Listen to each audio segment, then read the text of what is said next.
So my girlfriend just messaged me and I was asking her how her new job was going. And she said it's going pretty good, but I had the weirdest thing happen to me. I got to my desk the other day, or prior to Corona, and there was a typed out note that stated that we have a dress code and it's inappropriate for heels to be worn over an inch and tight clothing, etc. So my girlfriend she's a great looking girl and she exudes this positive, strong energy, but she's very intuitive and very kind and very conscientious of the people around her and supporting people. She's a lifter. She's a lifter. And so, but yet she loves to, she dresses very confidently. I love it. When I first met her, I just kind of went, fantastic. It's like the first time that we had a massage therapist who came to work for us some time ago. And she was the first massage therapist that I had ever experienced that she worked in heels. She had rocking music on, whatever your flavor was. And she always looked fantastic. Not that massage therapists don't look fantastic, but you're going into a Zen space, and to be more comfortable, I'd probably be wearing Crocs all day too. But she rocked it. She rocked her. And my girlfriend does the same thing. And she said, I said, my first reaction was like, well, how'd you deal with that? And she said, well, I asked about, and I asked if there was a dress code, and there isn't. And then there was another woman who dresses similar to me, and she's quite lovely. And so I decided to ask her. I said, have you ever had any sort of harassment or anything? She said, no, but I do know that women talk behind my back, and I know what's going on. And my response to my friend was, fantastic. This is fantastic. And she didn't reply to me right away, but I said, just give me a second. I'm sending over videos to you because I wanted to speak to her to this. And I had just read a chapter in Glennon Doyle's book, Untamed.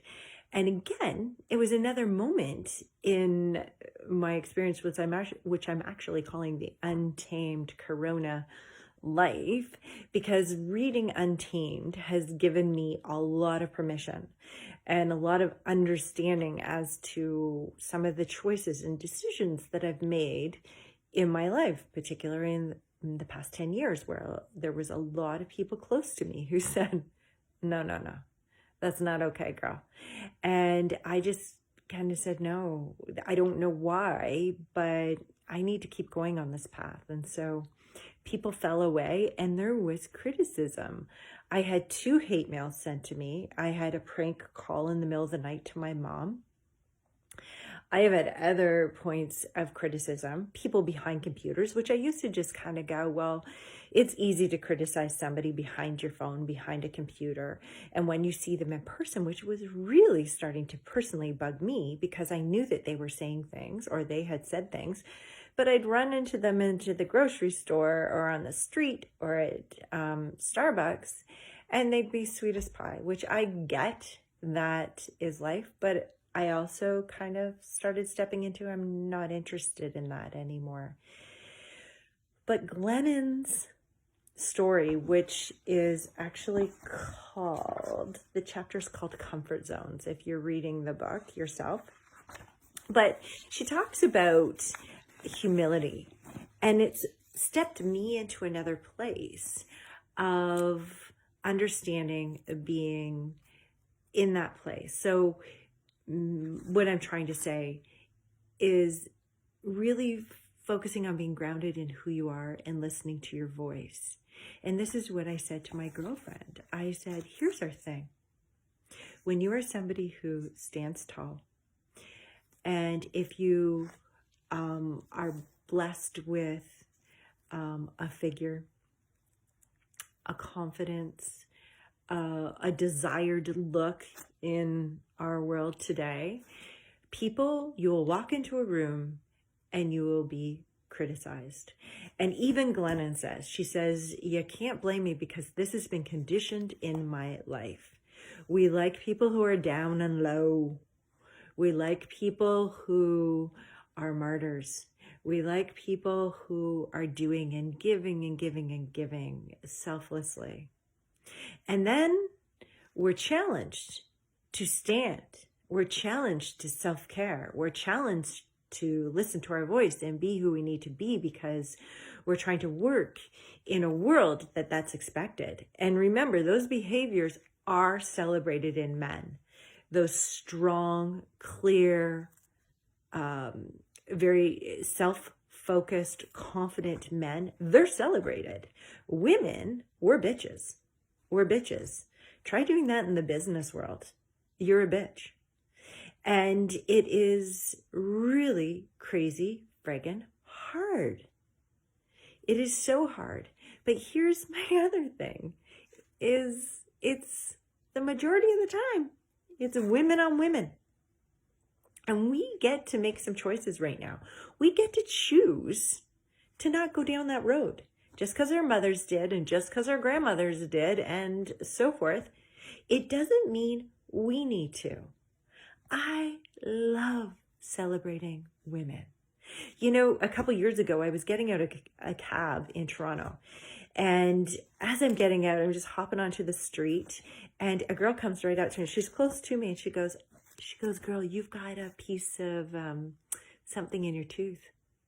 And I went, oh my God, thank you so much. But you know what? She could have been in that shit space. I was dressed great. I felt like I looked great. She absolutely could have went, oh, look at that chick. She's got a chunk in her tooth. Instead, she chose to celebrate me. And she said, girlfriend, you look good. Get that thing out of your tooth. Isn't that like awesome? 3 weeks ago, I did a little video and I was playing the piano. I haven't played that piano since, I don't know, grade 11. And I was kind of proud of myself, but I had gotten this cheetah coat after reading the Glennon book. And I thought it was so fun. And so that particular video, I had great messages from people, you know, supporting it. Wasn't my intention, but I just felt like I needed to put it out there for whatever reason I do these videos. Anyways, right at the end, some guy, don't know, he basically said, what's with the cheetah coat? That's all his message was. And it shut me down. It literally shut me down, turned off Facebook for a week or whatever, you know, like I was just like, I'm not doing this. Like, what am I doing? And that has happened to me many times. It's like the criticism, you step out there. I totally get it. When you step out there, you're ready for criticism.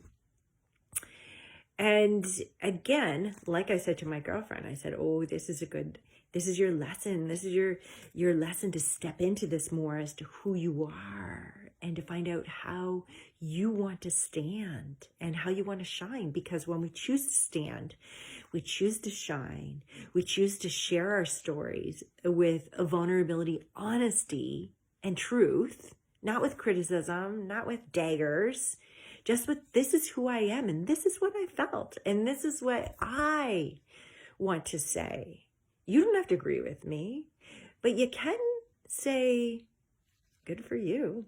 I wouldn't do it, but good for you. And the same with my girlfriend. I know it was women who were trying to take her down a notch or two. She's the new kid on the block. She rocks it. Her presence rocks it. And if you just look at her surface, you're going to get this gorgeous, confident woman. Smart too. Let's not forget that. And that whole part, that why we are settling for what we've been taught and for what we think we need to be doing and behaving and believing and getting caught up in gossip and mean girl behavior is just so uncool. It's just so uncool. And I get it, like Glennon literally says, she says, forgive me for when I see the next rocking woman walking down the street with swagger. Forgive me, because my first reaction will be, who the hell does she think she is? Which we've heard that many times before. And she said, but then my second reaction is going to be, she knows who she is. She's a goddamn cheetah. Hallelujah. Can we celebrate women? And men? I haven't even talked about that. Men, celebrate us. Don't hit on us. Don't be doing those funny comments that are underlying, ugh. Celebrate us. We want it. Other women need to see it. Don't play games. Let's celebrate each other. We all can be cheetahs. We all can rock our world. Let's do it.